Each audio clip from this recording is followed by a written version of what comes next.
I think the environment here is more important because this is where we come from and this is where we started. And I think the culture of the area influences kind of how you approach what you do. When you talk about things like sound, every record we've ever done,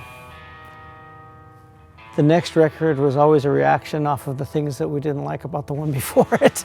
And because when we make these records, we become very attached to them in a way. We know every flaw and everything wrong. And I think it's always difficult to figure out when you finally achieve the final sound of a mix.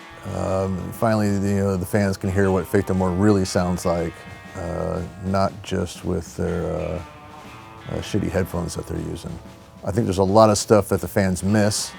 I think they'll finally get to hear some of it. So I think it's exciting actually for them to hear it how the band heard it in the studio.